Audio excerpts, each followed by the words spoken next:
Hello, welcome to Three Geeks Podcast. We are reviewing Star Wars Rogue One.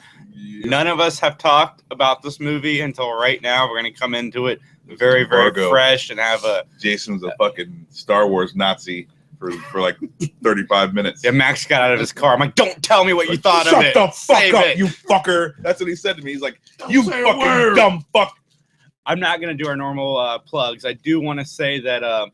we do a live podcast every Sunday, 8 o'clock. This week, we're going to live a little early. McGTV. 7:30 p.m. We will be doing a live commentary of the Star Wars Holiday Special. That should be fun. Lots of fun. And yes, check out our buddy Mike McG at youtube.com/Mike McG. Never an Radical Dude. And Never an Radical Dude. I like how you just throwing those plugs in all over the place. Anyway. Star Wars fucking teamwork. Rogue One. Fucking teamwork going on. I got you. Oh man, I don't even know where to start. I do. How about how fucking awesome that movie is? I enjoyed it. I enjoyed it very, very much. I did too. I liked all of the characters. They did a really good job of making you like these characters. You know what? You know what they did? You know what this movie was to me? It was like reading one of the extended universe books. Yeah. Because and that's what it says. It's like a Star Wars story, and it's just got like all the little Star Wars things, and you're just like in it. And then on top of that, they put together a pretty good movie. Yeah, they even brought in a character from the animated series. It's the first time that they've pulled from. Oh, they brought in a couple of characters from the animated series. We'll get into that later. I'll get at the spoiler portion of the thing. Spoiler. Are we already into the spoiler alert? Yeah, I just gave the spoiler alert. Okay, so spoiler alert. They bring back Grand Moff Tarkin and Princess Leia, and fucking they look cartoony. Like, I mean, it was cool, but they looked like I don't know. It got to me. I didn't like that. See, I thought Tarkin was pretty impressive. He was no. It was good. Like it's just like it's not there. You know. So like I don't know. I whenever it's something that they're trying to do like that, I look for the fucking like flaws in it, and it weirds me out or whatever. But they throw. But I mean, like I was like, oh shit, they just went and did it, and I was like, fucking awesome. Yeah, it's not like they did with Robert Downey in Civil War. Tarkin is in this movie a lot. Yeah. And they use the original actor's features, voice, and wow. I thought it was done pretty well for the length of time that they used him for. And yeah, Carrie Fisher as Leia at the end. Somebody had posted on Facebook that Leia was in this movie, but they had her posted as another different actress. So I'm sure there was another actress playing the part, and then they inserted Carrie Fisher's face. But I thought it looked pretty good. No, it was good. It was really good. I don't want to like knock it, but I just whenever you do something like that, where it's like something that I knew was real at one point in time, like it makes me look for the mistakes or the flaws or whatever. I don't know. It's like it's really, really good, but I don't know. It just took me out of it a little bit. What about Mads Mikkelsen, man? That guy. Thank you, Disney, for employing this man. You guys put him in Doctor Strange. You put him in this film. Keep this man working. This man is a brilliant actor, and it was nice seeing him play a good guy. Yeah. I mean, it was kind of a shock because he never plays a good guy. The closest is Hannibal Lecter, which we all know how that goes. No, he was in that. Oh shit! No, he was kind of a bad guy in that movie. Rondell, initial thoughts of this movie? Loved it. Like I said, I love the whole story and how everything got intertwined, and you get to pick out all the everything falling in place. So I really enjoyed it. It was just funny. I was trying to get my son to be quiet because he kept asking questions. I'm like, just watch. I'll tell you later. So did Tony, man. He's like, how did Darth Vader survive the lightning from his master? In the last one, I had to explain it. I had to explain it. That person's alive. I thought they were dead. Yeah, this is a prequel. I'm trying to explain to it's a prequel. I'm like, Disney. He's like, okay. Shut up. He's like, I enjoyed the movie, Dad. I have no idea what was going on. I still enjoyed it. Okay, people, understand. This movie happens in between. I know in between 3 and 4. Actually, more like it takes place like a week before 4. Okay, but that's still. Yeah. When is that exactly? It's between. You're right. I'm sorry, but Yeah, this movie is for the adult Star Wars fans. I feel like it definitely aimed that way a lot more. Because when we were leaving the theater, Tony's like, "All the characters died, every single one of them." He's like, "I didn't like that." I mean, we knew going into this movie that it wasn't going to be a happy ending, and like we were saying earlier, they got the plans out. That's true. But the actors did such a good job of making you like these characters and the short amount of time that you had to like them, and then caring when they died. And it's a very well done movie. Like I didn't know how I was going to feel going into this movie, and how it ties. Like it goes directly into episode 4, and I didn't feel that was forced either. Like I thought it was natural. Well, a natural transition. The only little thing that is weird is like where they placed the ship getting out and Darth Vader. Like Darth Vader shouldn't have been right there. It should have been another transmission to her ship, and then she leaves. You know what I'm saying? Like because that story she tries to give at the beginning is like he doesn't know where this ship was. Like he was right there. He saw the numbers on it. Like you know, like oh, you're gonna give some weak ass story like, oh no, we was coming from here. It's like, look, dumb bitch. I fucking, you know, like that. So that they could have the timing again, and this is just a little tiny nitpicky thing. The movie's fucking awesome. I don't like anything bad I say about the movie is not even relatively bad at all. It's just it's just a little thing. But yeah, like they should have had like, you know, it should have leapfrogged out, and then she takes off. That would have just made it perfect, but it was still really I did too, man, because you know you watch episode 3 if you watch episode 3, and you know they do that whole shoehorned ending to try to align it up with what you know we know is coming 30 years later. But with this, I felt like it was a lot more organic, and it was fun. Darth Vader at the end, they gave us just enough Vader, I feel, in this movie. Like they didn't try to shoehorn him into the film, and that's what I thought about all of the cameos. I didn't feel like a lot of them were shoehorned. Okay, fucking Darth Vader, all I have ever asked for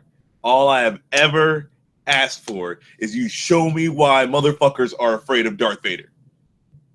Because, you know, like, okay, yeah, he can choke you, but like when he fights Luke, you know, it's this big like hack and slash stuff. You don't know why Darth Vader is the meanest, baddest motherfucker. They never show you. Because he thinks sand is coarse. You know, and it gets everywhere. fucking Sorry. Darth Vader fucking just goes insane on a fucking just corridor, dudes. I don't know what it is about the corridor scene nowadays. Like everyone's like, we need a fucking corridor scene. Fucking Darth Vader goes through like fucking 17 dudes. Excuse me. No, he goes fucking nuts, and it is awesome. Just fucking cutting dudes down. He's holding the one dude on the roof. Lifts the one dude up, puts him on the roof, fucking walks through like 4 more dudes, and as he's walking by this dude on the roof, zap with the lightsaber, cut in half. Fuck you. I'm Darth fucking Vader. It was so sweet. I was like, thank you. Thank you. This movie does finally answer the question about why there was a seat empty when Vader has all of his guys, you know, in episode 4. Oh yeah, why that seat was empty. Yeah, because that dude was a dumbass. I'm gonna go up there. Why would you fucking go up there? Just shut the shit down. Like they're gonna go send a transmission. Turn the power off. Like why do you go up there? Send a squad of 30 dudes up there. I thought we were gonna see more Sal Guerrero though. Forrest Whitaker. That was like the dumbest part for me. Really? Yeah. They pulled that character straight from Clone Wars. Oh well, it's terrible.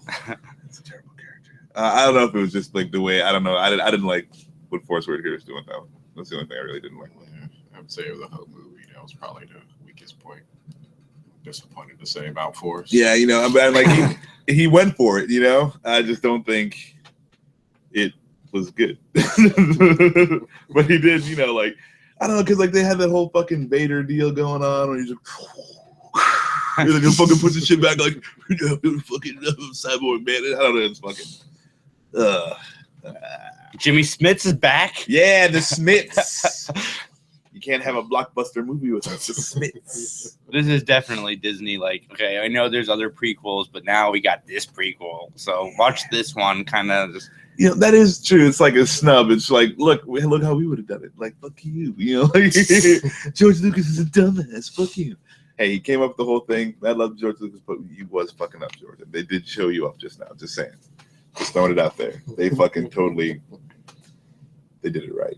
And you did it so wrong. if you're gonna go see this film this weekend, I highly recommend having episode 4 in your Blu-ray player. So when you're done watching this, you can come home, pop in episode 4 because it'll complement. Actually, very well. I recommend having the real copy of episode 4, not that bullshit they fed you on the Blu-ray. You go find yourself the real copy of it. Han shoots first. That shit goes down for reals. Okay, fuck a Blu-ray. Apparently, George Lucas was walking down the street sometime this year And wearing somebody a Han. slapped him in his face. No. Like, they did it better, George. He had a Han shot first shirt on. Fuck you, George. He did shoot first, you motherfucker. Why don't you go back and digitally unenhance the way you digitally enhanced the movie and have Han shoot first again? You fuck.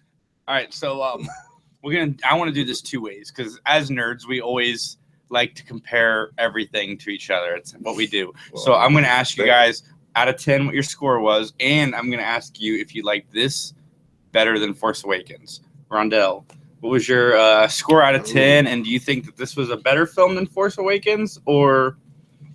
I don't even remember what I scored Force Awakens. I don't think it's better, but it's damn near up there. I'm going to give it an 8. But not better than Force Awakens. Max? I'm gonna give it a tentative 8. It might drop to like a 7.5, but it's better than The Force Awakens. I'm gonna push. I'm going 8 too, and this is my feelings. I had more fun watching Force Awakens, but I feel Rogue One is a better film from start to finish. I feel there's a little bit more of a story that doesn't rely. It's a self-contained story, and I think it does really well. I counter whatever you have in The Force Awakens to Darth Vader going through a hall of dudes. That's what I said. Like whatever argument you have for The Force Awakens, name one thing that you loved in The Force Awakens. It's just nostalgia. I said it more fun. I didn't say a better movie. Humor me. Name one thing that you would say is better in The Force Awakens. It was like I said, Han the Solo. experience. You can say Han Solo. Movie. Darth Vader goes through a hall full of dudes. It's just watching the movie and seeing these characters back on the screen, man. Fresh, but that was a pretty badass scene. Oh my It was. I agree. That's why one of the reasons it's a better movie, in my opinion. But like I said, it's just when I saw Force Awakens, a just different set of emotions. That it would be hard to capture. Well, okay, well, you got like maybe it's just because I was like so hardcore. Like I'm always in something Star Wars. So when The Force Awakens came out, like yeah, we hadn't seen a movie in a while, but it's like it's not like I was away from Star Wars for any period of time. And then so I don't know. It's like yeah, it came out, but this movie's way better. It is really good movie, man. It is a really good movie. If you guys haven't seen it yet, definitely go check it out. If you sat through this review, it's been spoiled for you, but go watch it anyway because there's a lot of fun to be had. And Alan Tudyk was awesome as the voice of the what's the robot's name? T2? Yeah, I liked him. Yeah, that robot was fucking awesome. That was the best robot. And then, okay, now I've always been saying, like, why do these fucking people deal with robots acting the way they do in Star Wars?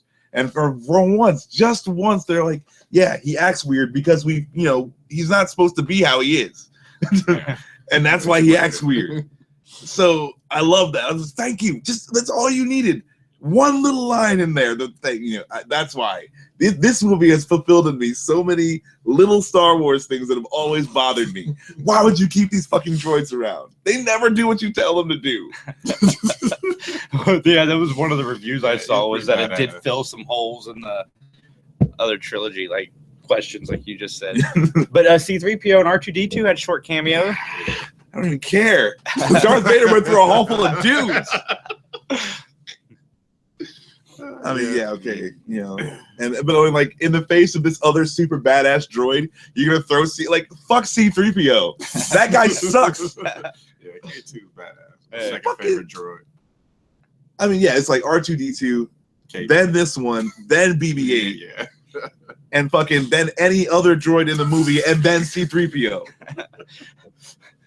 All right, so that was our review of Star Wars Rogue One. Let us know in the comment section below if you liked the movie, if you hated the movie, what some of your favorite thoughts were, and if you hated the movie, Max will come back with fucking Darth Vader went through a hall full of fucking dudes. Okay? You have not lived until you've seen Darth Vader go through a hall full of fucking dudes. It is worth the price of admission. Just if you have a blindfold on the entire fucking movie with your fucking Beats headphones in, can't hear shit, the entire movie, they just take off all that stuff just so you can watch Darth Vader go through a hall full of fucking dudes. It is worth it. It was pretty. I might actually do that one time just to prove it. But you already seen it. Yeah, I know, but I just wear a blindfold the entire time, and then someone takes off the blindfold. As I said, we will be doing a live commentary during the holiday special of Star Wars this Sunday at 7:30. Definitely check that out. It should be loads of fun for you listening, not necessarily us watching, because we just watched this and then we gotta go watch that. I gotta watch the Star Wars special. Oh my god! But that was terrible. Three Geeks Podcast records Sunday nights at 8 o'clock. We will be live on Christmas. We will be live on New Year's Day. It'll probably just be Max and I on Christmas, but you will get some form of a podcast. Shout outs to Arc Matter on YouTube. Shout out to McGTV and audibletrial.com. Go to audibletrial.com/3 geeks for all of your audiobook needs. They do have Star Wars audiobooks, and there is a prequel to this movie, which I've heard is really good, Catalyst. Definitely go on Audible, download the book, listen to it. Might fill in some questions you had watching this film. And from all of us at Three Geeks Podcast, good night. Peace.